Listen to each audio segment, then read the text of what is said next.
Hello, everybody, and thank you for joining Eureka Springs channel in Eureka Springs, Arkansas. I'm Melody Purdy, your host. And today I wanted to give you guys a little bit of a window into a new nonprofit that has located here in Eureka Springs, Arkansas. And I couldn't be more proud and excited to introduce to you. This is David and Ethan. How are you guys doing? We're doing well, Melody. How are you? So tell us what your nonprofit is and give us the full scoop. Okay. So our nonprofit is Safe to Be, and we are creating a tiny home community for LGBTQ folks who have been kicked out of their homes. We bought property up here in October of last year, and we have 22 acres to build on. So that's what we're working on. Well, that's a big endeavor. 22 acres. So you obviously, are we going to try to fill up every spot? Let's hope that we don't have to, right? That is correct. We've already plotted out 32 homes. Wow. 16 homes that could possibly house 32 people. So wow. That's where we are right now. Well, these are difficult times, and COVID-19 is really putting a whole different perspective on housing and the struggle. But before all this happened, we dealt with this in our community. Can you tell us a little bit about what you've been seeing over the past few years for Absolutely. LGBTQ plus people? Yeah, so I came out as a gay transgender man in 2015, and I had full support from my family, friends, and my job. And I began to learn that that was not the usual story. And I began hearing stories from fellow LGBTQ folks who had been kicked out of their homes and had lost their jobs.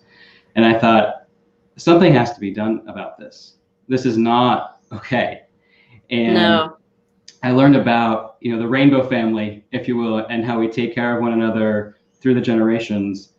And after learning about tiny home communities in Eugene, Oregon, and Austin, Texas, that were focused just strictly on homeless folks, I thought, why don't we do this for LGBTQ folks, especially centering around trans people who are currently some of the most targeted individuals, especially with this current administration and the bans placed on the military and trans kids in schools. And so Safe to Be was born out of this idea that we needed to build a place where it was safe for people to be. And current statuses are showing that up to 40% of LGBT, or 40% of homeless youth identify as LGBT, up to 30% of just general folks seeking assistance for homelessness identify as LGBTQ. So there's definitely a need out there pre-COVID, and now even more so after, or during and after COVID. That's a significant number. Mm-hmm. Yes. That's significant. So in Arkansas, what has been sort of the response with what you're bringing to the table for everybody here? What's been the response? We're getting really good response from Mm-hmm. people in Eureka Springs and really all over the country. People are doing fundraisers for us. Oh, that's great. Atlanta, and of course this was pre-COVID.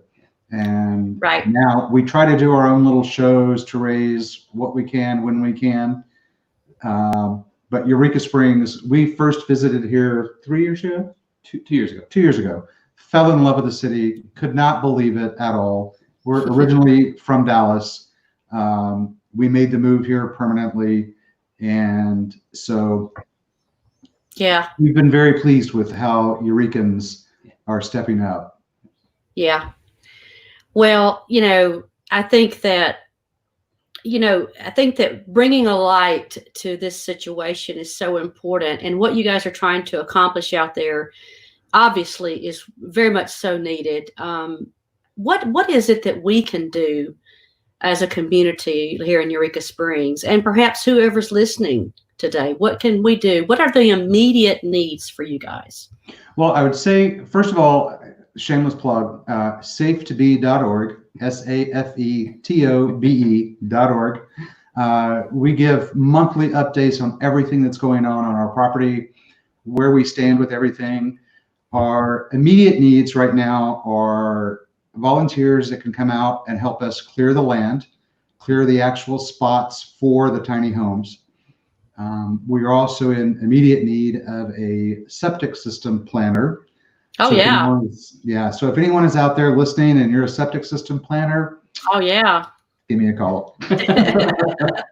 So right now you really are trying to build the basic bones on the property then. Absolutely, yes. Really basic. So septic, but I heard earlier that you were thinking about, trying to go as much green as you can with your buildings, right? As much as you can. Obviously there's some things that are going to be a little tight, hard to do, but you guys are really trying really good effort on trying to do that. Yeah. So have you had people reach out to you already that are seeking a place to stay? We have. Yeah, so we have had, I would say, 5 people as of literally the start of COVID reach out saying that they needed a place to stay. We were able to accommodate one person. So on our property, there was an extra building that was kind of a workhouse, and so we were able to convert that into a place for them to stay. Nice. But the other 4 people, we basically said, if you can primitive camp, you're welcome to come up. But again, that's not necessarily ideal. We want to be able to have a place for them to shower and use the restroom. So we have told them, not right now, we're not quite there yet, but our goal is to get there as quickly as possible. Right.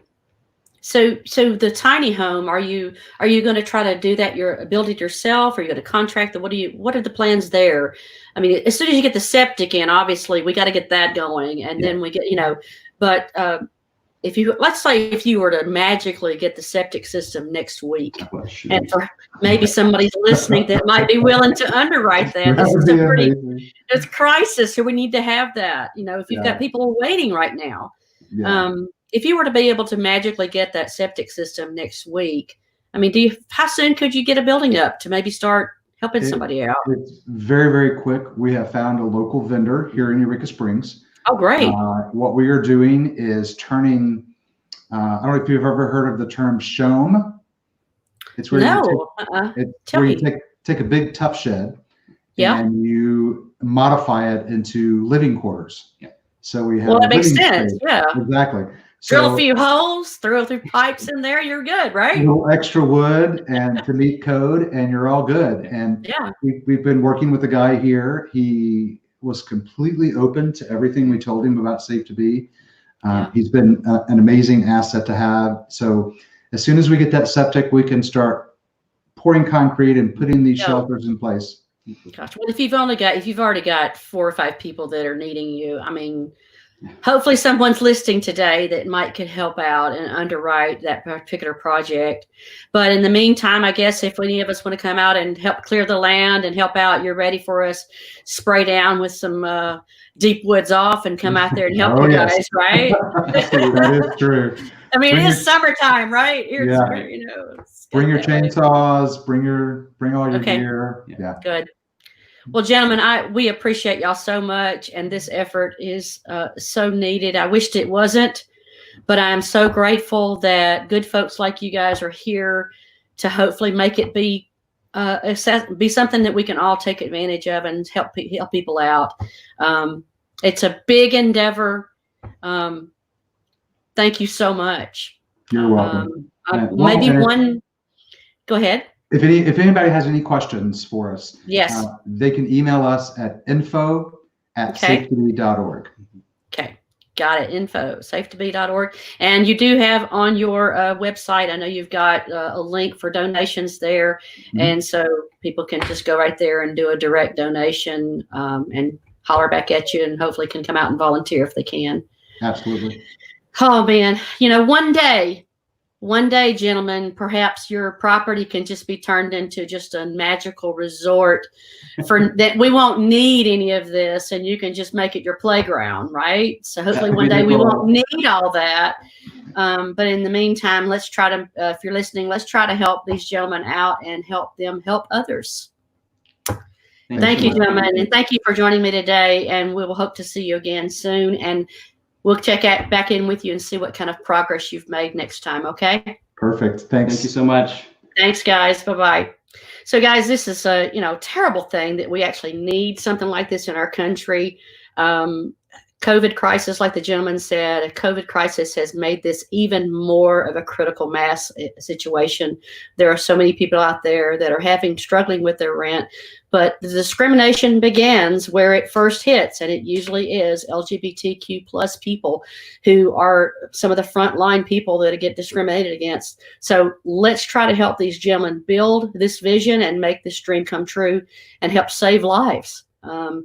Thank you so much to David and Ethan for making this, and thank you for joining Eureka Springs channel. Hopefully together as a community, we can make a difference. Thanks for joining me. We'll see you next time. Bye-bye.